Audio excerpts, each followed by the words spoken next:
pun juga tidak ada lagi yang bisa dimaafkan. Sekarang saatnya menghukum semuanya. Hukumannya karena menghabisi anakku. Masa depan Jayadrata adalah di tempat pembakaran mayat. Ini adalah sumpah dari ayah Abimanyu yang perkasa. Arjuna merasa telah melakukan dosa karena telah memaafkan Jayadrata hingga membuat anaknya gugur. Arjuna bersumpah akan membunuh Jayadrata. Ia langsung berlari mengambil senjatanya dan pergi ke arah perkemahan Kurawa. Arjuna yang sangat murka atas kematian putranya menjadi begitu perkasa.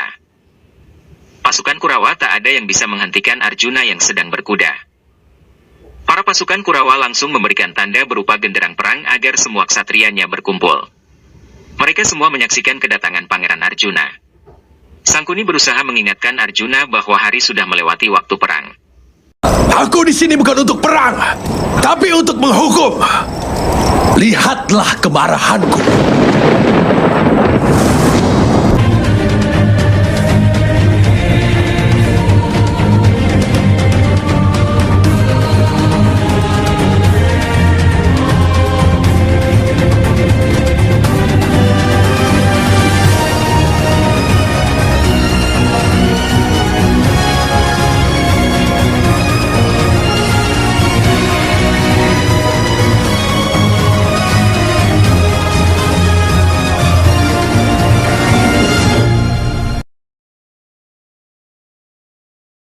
Raja Sangkuni dan Raja Madra yang mencoba maju menghentikan Arjuna langsung menerima kekuatan dari Pangeran Arjuna. Arjuna mendapatkan Jayadrata. Ayah Abimanyu ini menyerang tanpa perlawanan penting dari Jayadrata. Guru Drona mencoba menenangkan muridnya itu. Drona berkata bahwa berperang saat matahari telah terbenam adalah tindakan yang salah. Arjuna berkata bahwa ini adalah hukumannya kepada Jayadrata karena telah membunuh anaknya, padahal Arjuna pernah mengampuni nyawa Jayadrata dahulu. Para ksatria Kurawa yang berusaha merelai tak mampu menghentikan Arjuna. Bima bersama kedua adiknya datang menyusul dan membuat keonaran di perkemahan Kurawa. Ketika Arjuna terus memukuli Jayadrata, Guru Drona menyuruh Arjuna agar mendengarkannya. Drona mengatakan bahwa Arjuna bisa melampiaskan dendamnya di medan perang esok hari. Drona meminta Arjuna menuruti permintaannya. Sadewa berkata bahwa Guru Drona pun sudah melewati batas ketidakbenaran saat perang tadi. Nakula pun membenarkan dan mengatakan para Kurawa harusnya merasa malu karena telah bersama-sama membunuh seorang anak kecil di medan perang. Kemudian Yudhistira datang dan terus membujuk adiknya serta mengingatkan keberanian Abimanyu dalam mempertahankan kebenarannya. Yudhistira meminta Arjuna tidak menodai perjuangan Abimanyu. Pangeran Duryudana dan Raja Anggakarna datang ke tempat kerusuhan ini. Arjuna mengatakan bahwa ia memaafkan Jayadrata saat ini, namun ia bersumpah bahwa akan menghabisi Jayadrata sebelum senja, atau jika ia tidak dapat membunuh Jayadrata maka Raja Sindhu yang akan membakar Arjuna. Besok sebelum matahari terbenam, akan ada 2 tempat pembakaran mayat di medan perang. Satu untuk anakku, yaitu Abimanyu, yang akan membuat jalannya menuju Nirwana. Dan satu lagi untukmu. Kalau tidak, aku akan menghabisi diriku sendiri besok. Para ksatria Kurawa berkumpul untuk membahas strategi esok hari dan mempersiapkan kematian Arjuna. Dursasana mengatakan bahwa kematian Arjuna adalah pasti untuk esok hari. Raja Sindhu membenarkan omongan Dursasana. Jayadrata mengatakan bahwa ia sudah diberikan berkat oleh ayahnya. Di mana jika ada yang membunuhnya, maka pembunuh Jayadrata tersebut juga akan mati terbakar seketika itu juga. Jayadrata mengatakan bahwa ini adalah keuntungan bagi Kurawa. Namun Raja Sindhu juga berharap tidak mati esok hari. Duryudana berjanji akan melakukan sesuatu untuk melindungi adik iparnya tersebut. Raja Anggakarna mengatakan bahwa menghentikan kemarahan Arjuna adalah hal yang tidak memungkinkan. Raja Sangkuni mengisyaratkan bahwa ia memiliki rencana untuk menyembunyikan Jayadrata dari medan tempur agar Arjuna tidak bisa membunuhnya dan akan membakar dirinya sendiri. Di Hastinapura, Destarasta bertanya ke Sanjaya mengenai apa rencana Sangkuni. Destarasta mengkhawatirkan keberadaan Krishna di kubu Pandawa. Krishna pasti memikirkan sebuah rencana untuk membantu Arjuna. Perang hari ke-14. Arjuna bersama kereta kuda Basudewa Krishna terus merangsek ke lini pertahanan Kurawa. Kemarahan Arjuna benar-benar menjadi-jadi. Pasukan Kurawa dihancurkan oleh amarah ayah Abimanyu ini. Guru Drona meminta agar muridnya membatalkan sumpahnya karena ia tidak akan menemukan Jayadrata hari ini. Arjuna yang begitu marah menyerang gurunya dan berhasil menjatuhkan senjata gurunya serta merusak roda keretanya. Arjuna segera meninggalkannya. Kali ini giliran Raja Anggakarna yang mencoba menghentikan Arjuna. Sang pangeran menghancurkan kereta kuda Raja Anggakarna juga. Di perkemahan Raja Sindu terlihat cemas sambil menunggu senja tiba. Di perkemahan Pandawa, pasukan menginformasikan kepada Drupadi dan Ratu Kunti mengenai tindakan Arjuna yang telah menembus pertahanan musuh. Ratu Kunti meyakini bahwa Arjuna akan berhasil menjalankan sumpahnya sebelum senja tiba. Drupadi kembali menangisi kematian Abimanyu. Arjuna terus maju dan menghantam semua musuh yang menghalanginya mencapai sumpahnya. Aswatama yang berusaha menghalangi, dibuat tidak berkutik oleh kemampuan Arjuna. Arjuna dan Basudewa Krishna telah sampai di pusat formasi Kurawa. Selamat datang Arjuna, selamat datang. Arjuna, kami telah mengatur dan mempersiapkan pembakaran mayat. Matahari tinggal sesaat lagi akan tenggelam. Saudaraku, Arjuna. Apa yang akan terjadi jika kau tidak bisa menghabisi adik ipar kamu? Duryudana memberikan sambutan selamat datang dan berkata bahwa ia telah mempersiapkan pembakaran mayat untuk Arjuna karena tidak bisa menghabisi adik ipar Kurawa. Duryudana tertawa puas dengan strategi yang dibuat oleh Sangkuni. Duryudana menagih janji Arjuna bahwa akan menyerah untuk dibakar jika tidak bisa melakukan sumpahnya. Di hadapan Arjuna dan Krishna, Duryudana meyakinkan mereka bahwa iparnya Raja Sindu akan muncul saat matahari telah tenggelam. Matahari sudah hampir terbenam dan Arjuna belum menemukan adik ipar Kurawa. Pangeran Arjuna kebingungan dengan apa yang terjadi. Raja Sindu sendiri masih di perkemahan Kurawa dan terus menunggu terbenamnya matahari. Dalam kegelapan, wajah kematian akan terlihat lebih mengerikan. Prajurit! Saat matahari tenggelam, kita akan berangkat ke medan perang. Basudewa Krishna begitu tenang melihat keadaan yang dihadapinya dan Pangeran Arjuna. Aswatama dan Dursasana tiba di samping Duryudana. Aswatama berkata tak mau melewatkan kesempatan untuk melihat kematian putra Pandu yang perkasa yaitu Arjuna. Pangeran Dursasana mengejek Basudewa Krishna bahwa ia titisan dewa namun tidak bisa melindungi Arjuna. Duryudana mentertawakan keputusan Arjuna sebelum perang, yaitu memilih Basudewa daripada tentara Narayani. Basudewa memulai pertunjukan kedewaannya, ia melirik ke arah matahari dan menggerakkan cakra sudarsana miliknya untuk menutupi matahari sehingga matahari seolah sudah terbenam. Duryudana dengan sangat bangga dan percaya diri mengatakan bahwa Arjuna telah kalah. Arjuna mengatakan bahwa Basudewa Krishna adalah yang maha kuasa, pasti kegagalan Arjuna telah ia rencanakan. Kau adalah yang maha kuasa, Madawa. Aku yakin kegagalanku ini pasti sudah kau rencanakan. Arjuna menerimanya. Raja Sindu menerima kabar bahwa matahari telah terbenam, ia mengajak bala tentaranya untuk menuju medan tempur untuk membakar mayat Arjuna. Sangkuni heran dengan kecepatan perputaran matahari, dan percaya bahwa ini adalah tipuan ulah Basudewa Krishna. Arjuna turun dari kereta dan berjalan menuju tumpukan kayu bakar dengan penuh keyakinan diri kepada Basudewa Krishna. Para ksatria Kurawa mentertawakan Arjuna, Duryudana memberikan sambutan selamat datang kepada keempat Pandawa yang lain, dan mengejek Arjuna. Bima yang berusaha meminta Arjuna berhenti, dihentikan oleh Yudhistira yang mengatakan bahwa Pandawa harus menerima sumpah Arjuna sebagai kekalahan mereka. Jayadrata datang di hadapan Arjuna dengan membawa api di kayu. Ia mengingatkan Arjuna dengan sumpahnya. Namun tiba-tiba Raja Sangkuni datang dan menyesalkan kecerobohan Jayadrata. Basudewa Krishna, kenapa cakra sudarsanamu menutupi matahari?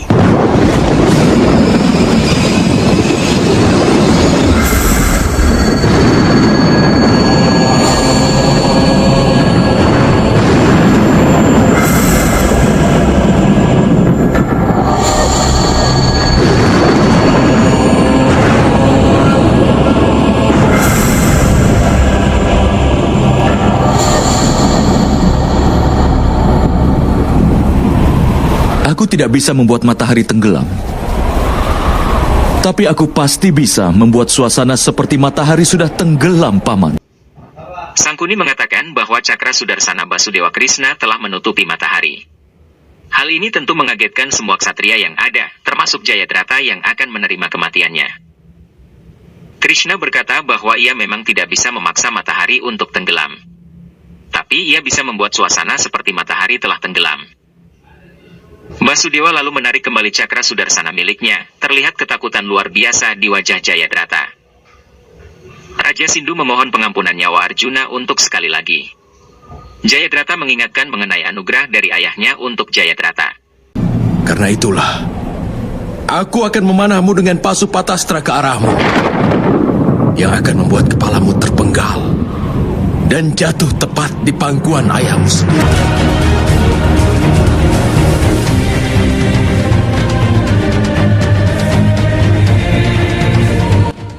Duryudana meminta semua kesatrianya untuk menghentikan Arjuna.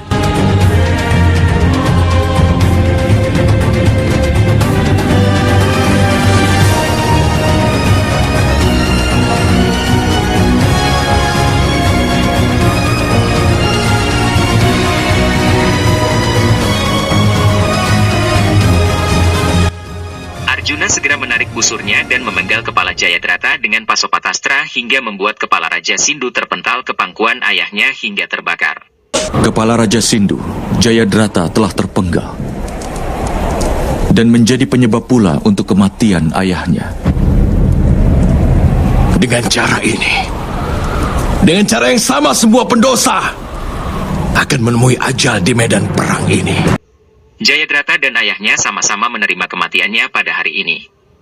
Perang hari ini selesai dengan kemenangan berharga bagi para Pandawa. Arjuna mengatakan satu persatu dari para pendosa di Kurawa akan mati. Raja Madra mengolok-olok Duryudana, keduanya hampir terlibat berduel. Sangkuni menenangkan kondisi ini. Duryudana mengatakan bahwa kekalahan hari ini terjadi hanya karena mereka tidak mengantisipasi tipu daya Krishna.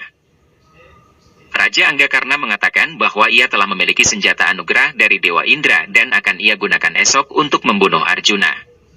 Dursasana memaksa Karna untuk memakainya saat ini juga, namun Karna menjelaskan bahwa senjata tersebut hanya bisa digunakan saat ia berhadapan dengan musuhnya. Raja Gandhara Sangkuni mengajak agar menyerang di malam itu juga. Di malam hari hanya Arjuna yang paling efisien dalam bertempur dan pasti akan memimpin pasukan Pandawa. Dalam kesempatan itu, maka Raja Anggakarna dapat menggunakan senjata dewa miliknya. Saat ini para Pandawa sedang sibuk melakukan pembakaran mayat untuk Abhimanyu. Sangkuni membuat rencana untuk menyerang pada saat ini agar dapat mengalahkan mereka. Arjuna sebagai sang ayah melakukan upacara terakhir untuk Abhimanyu. Di sisi lain, para Kurawa sudah mulai berangkat untuk menyerang. Guru Drona memberi isyarat membentuk model perang, para prajurit mempersiapkan bola-bola api. Ketika pembakaran kremasi Abhimanyu berkobar, Putri Uttari yang menangisi kematian suaminya, didatangi oleh ayahnya Raja Wirata yang berusaha menenangkannya. Tiba-tiba saja bola api Kurawa mengenai Raja Wirata hingga tewas. Arjuna dan yang lainnya segera mengambil senjata dan bersiap untuk berperang. Apa mereka sama-sama telah meninggalkan kebenaran? Kenapa mereka mengajak perang di tengah malam? Ketika seseorang sudah memulainya, maka yang lain pun akan mengikuti. Basudewa Krishna memerintahkan Bima agar meminta bantuan anaknya, yaitu Gatotkaca agar membantunya. Krishna menjelaskan bahwa kemampuan Gatotkaca sebagai raksasa di malam hari sangatlah kuat, dan pasti akan sangat membantu Pandawa. Bima meyakini bahwa memanggil raksasa di dalam peperangan adalah hal yang tidak benar. Basudewa Krishna meyakinkan Pangeran Bima bahwa di antara kebenaran dan ketidakbenaran ada pilihan ketiga, yaitu untuk menegakkan kebenaran melakukan sesuatu yang kelihatan tidak benar adalah diwajibkan. Krishna meminta Bima agar mau mengambil keputusan ini. Peperangan di malam hari ini telah berkobar. Duryudana meminta agar Karna segera membunuh Arjuna begitu ia melihatnya. Bima segera memenuhi permintaan dari Basudewa Krishna untuk memanggil Gatotkaca. Gatotkaca anakku, ayahmu memerlukan bantuanmu sekarang juga. Aku memanggilmu. Bima lalu melakukan ritual untuk memanggil putranya tersebut. Raja Anggakarna telah mencegat Pangeran Arjuna dengan tujuan untuk membunuhnya dengan senjata dari Dewa Indra. karena sudah berhadapan langsung dengan Arjuna. Karena segera berkonsentrasi untuk memanggil panah Indrasta. Panah Indrastra, sesuai dengan restu dari Dewa Indra, kau harus mematuhi perintahku meskipun sekali ini saja.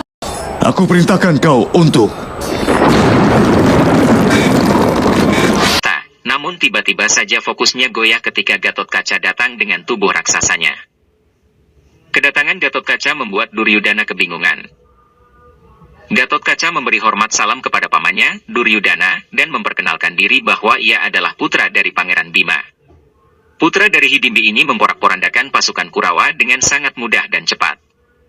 Hembusan nafas apinya bahkan meratakan menghabis pasukan Kurawa. Aswatama melapor kepada ayahnya mengenai kehadiran sosok raksasa yang membahayakan Pangeran Duryudana.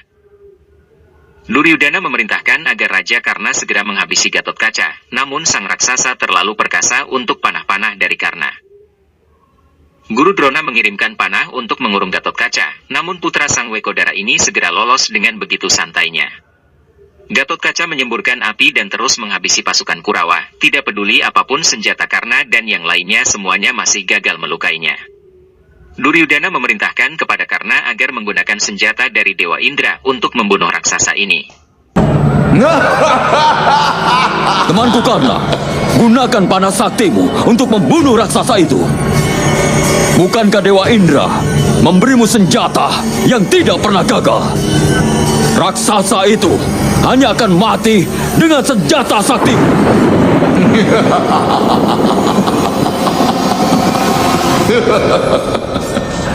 Tidak temanku, senjata itu khusus untuk Arjuna. Ini perintahku, habisi dia. Bunuh raksasa itu sekarang juga. Karna sempat menolak, namun Duryudana terus mendesak hingga Raja Angga Karna memikirkannya lagi. Gatotkaca dengan kekuatan yang sangat dahsyat membuat Duryudana memaksa agar Raja Angga Karna menggunakan panah ajaib dari Dewa Indra. Karna menolak permintaan temannya dan mencoba mengalahkan raksasa ini dengan segenap usahanya. Bima mendatangi Duryudana dan berkata bahwa ia akan menuntaskan janjinya untuk membunuh 30 adik Duryudana hari ini. Gatotkaca menyemburkan api ke kereta Duryudana yang memaksa Duryudana agar berlari. Duryudana berusaha lari, namun ditangkap dengan mudah oleh Gatotkaca. Duryudana menjerit meminta tolong kepada Karna dan Guru Drona agar segera melindunginya.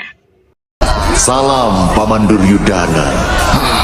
Karena kau telah menghabisi Abimanyu, kau telah menunjukkan kemampuan yang sangat besar. Aku telah mendengar soal itu. Jiwa Abimanyu itu akan sangat terhibur dengan kematianmu, Paman. Gatotkaca ingin memberikan Duryudana agar dibunuh oleh Bima, namun Bima mengatakan akan membunuh ke-30 adik Duryudana terlebih dahulu agar tidak melanggar sumpahnya. Matahari sudah hampir terbit, perang akan secara resmi dimulai. Bima meminta agar Gatotkaca menurunkan Duryudana dan akan segera ia bunuh. Pangeran Mahkota Hastinapura merengek dan meminta bantuan kepada Raja Angga Karna. Rival Arjuna ini sejenak berpikir dan kemudian memutuskan untuk memanggil panah sakti dari Dewa Indra yang akan ia arahkan kepada Gatotkaca.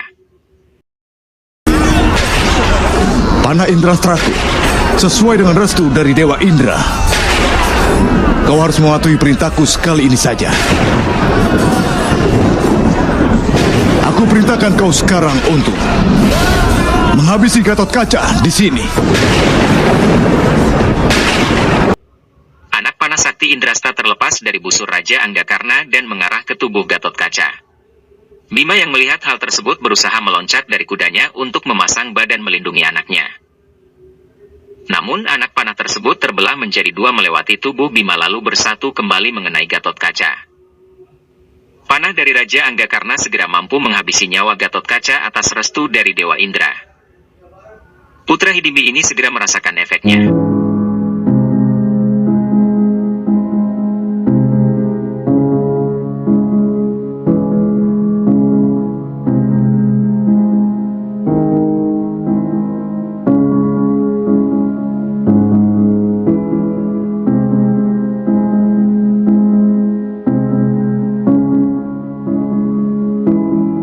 Ia ambruk dan tubuhnya membuat banyak prajurit Kurawa ikut mati karena tertimpa tubuh raksasa Gatot Kaca. Tubuhnya mengecil kembali. Bima segera menghampiri anaknya yang sudah tidak bernyawa.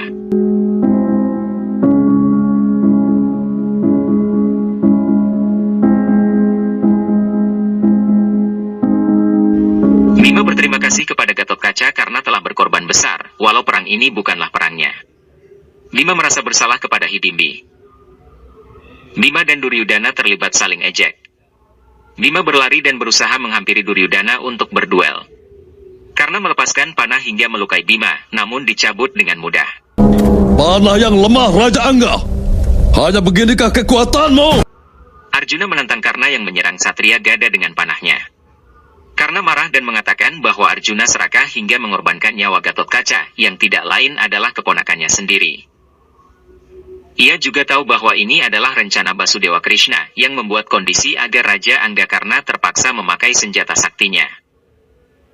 Arjuna menanyakan hal ini kepada Basudewa Krishna. Sang Narayan membenarkannya dan menguatkan iman dari Arjuna agar menyelesaikan tugasnya. Mereka yang ditakdirkan dikorbankan akan benar-benar dikorbankan. Sedangkan mereka yang ditakdirkan hidup akan hidup dengan menanggung beban hingga akhir hidupnya. Basudewa meminta Arjuna tetap menjalankan kewajibannya. Madawa, apakah ini rencanamu? Untuk menyelamatkan nyawaku?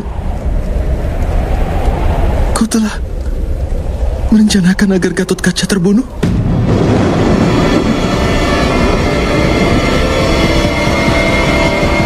Iya, Parta. Sangatlah penting agar senjata itu secepatnya digunakan.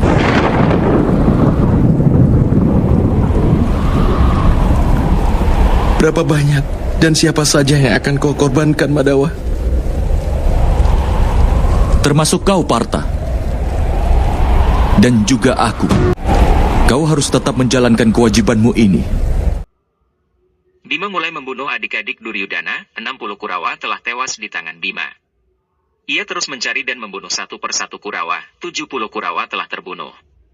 Raja Madra mencoba menyerang Bima namun sia-sia saja. Perang hari ke-14 berakhir dengan kesedihan bagi Pandawa. Lagi-lagi seorang garis keturunan Pandu akhirnya ikut gugur. Bima memberikan upacara terakhir untuk anaknya yang tewas pada pertempuran kali ini. Bima menggoreskan pisau ke tangannya dan meneteskan darahnya ke Gatot Kaca, kemudian awan hitam menjemput tubuh Gatot Kaca pergi. Setelah perang buruk yang dibuat para Kurawa, Guru Drona mengajak anaknya agar pergi ke Ahicatra dan pulang. Aswatama terus memaksa ayahnya agar tetap ikut berperang. Drona berkata bahwa ia bersedia melanggar sumpahnya jika itu bisa menghindari anaknya dari kematian.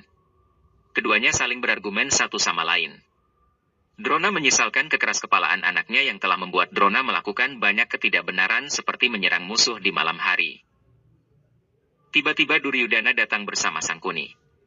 Duryudana terus mengusik ketenangan pikiran Drona. Namun dengan tipu daya dan siasat, Aswatama membuat jiwa ayahnya berguncang dengan berbagai ancaman. Hari ini, di medan perang, Guru Drona harus bisa menghabisi murid kesayangannya itu. Atau setelah matahari tenggelam, Duryudana akan menghabisi temannya yang bernama Aswatama. Sangkuni membumbui drama ini dengan membakar jiwa dan perasaan dari Guru Drona. Aswatama memantapkan dirinya bahwa ia akan selalu berjuang di sisi sahabatnya Duryudana. Dan bersedia mengorbankan nyawanya karena sang ayah tidak mau menghormati keinginannya. Guru Drona berharap anaknya memiliki kekuatan untuk menghindari neraka pada upacara terakhirnya. Drona menyesali anaknya yang justru menjadi kelemahannya dan menjadi belenggu baginya. Seorang anak harusnya menjadi kekuatan seorang ayah, namun bagi Drona, Aswatama anaknya adalah kelemahannya. Drona sangat marah, ia bersumpah atas nama Dewa Yama bahwa ia bertekad mengumpulkan semua pahala yang telah ia perbuat untuk membuat baju besinya menjadi sangat perkasa dan tidak hancur dengan apapun. Drona juga berjanji akan menghabisi ksatria manapun yang menghalanginya. Dengarkanlah Dewa Yama. Aku akan mengumpulkan semua pahala yang telah aku perbuat dan membangun sebuah baju besi dengan itu. Selama aku masih hidup, Jika aku selalu memperlakukan semua muridku sama, maka tidak ada seorang pun akan bisa menembus baju besi ini. Di medan perang, tidak peduli kesatria mana yang ada di hadapanku, aku pasti akan menghabisinya.